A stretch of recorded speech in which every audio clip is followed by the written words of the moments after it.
Hey guys, make breakfast with me while we talk about some harsh truths and some tough love. After doing men's mental health for over 4 years, it becomes more and more apparent all the time just how hurt and wounded a lot of men have become from women, by women who are toxic, who have gaslit them, who have cheated on them, who have taken all of their money. So as we take in the account of the really harsh reality of this, I get a lot of complaints in the comment section talking about how awful women are, how terrible they are, how things that you can't get over for like years. At some point, we really just have to decide how much longer you want to feel sorry for yourself. Because as much as you may have been screwed over or wronged, the only one wronging you right now is yourself by keeping yourself in this mental prison of feeling like a victim.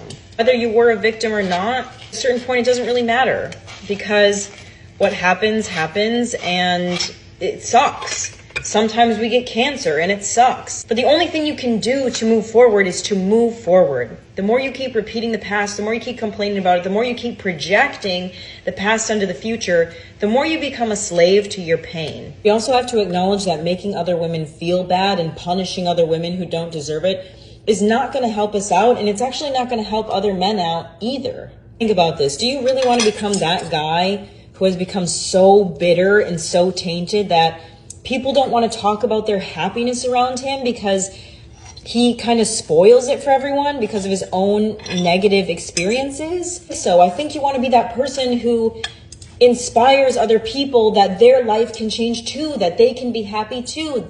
Don't let your story be your end. Let your story become the inspiration for somebody else so that your pain wasn't just for nothing.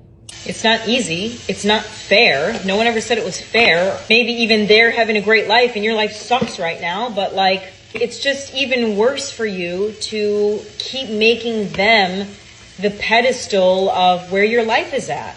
Are you really going to have them destroy part of your life and then continue robbing you of any future happiness that you might be capable of? Because as much as we are angry and as much as it might be true that we have been hurt and that a woman has done it, we know that there is undeniable proof that there are relationships out there that are healthy, that are happy, that there are women out there who are amazing and loyal and will cherish you and nurture you. The only thing blocking you from meeting that woman is the fact that you still have another woman right in front of you who you've been holding in your energetic space who fucked you over.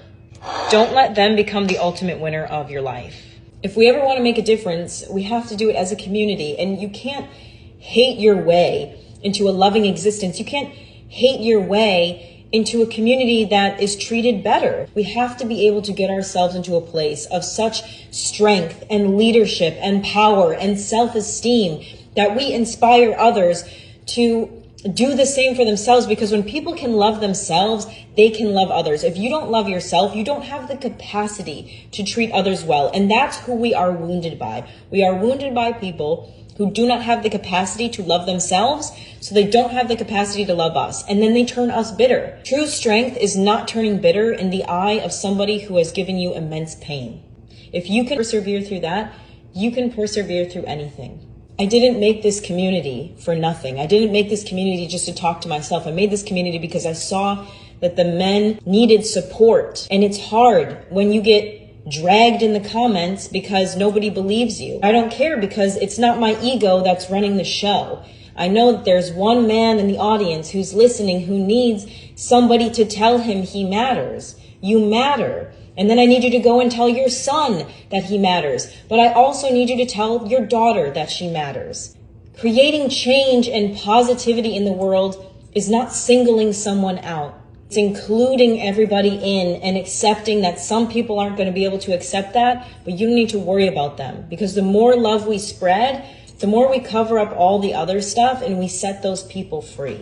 Give yourself time to grieve, acknowledge the pain that you've been through, but then get your ass up, find a group, a community, a therapist, start looking inwards and seeing what you can do differently so that you never have to encounter that type of person again, and move on with your life so you can be happy. I love you guys. I believe on you. I'm relying on you. Know that you're going to go out there and make a fucking difference. And I know that you know you can too. So don't let yourself down.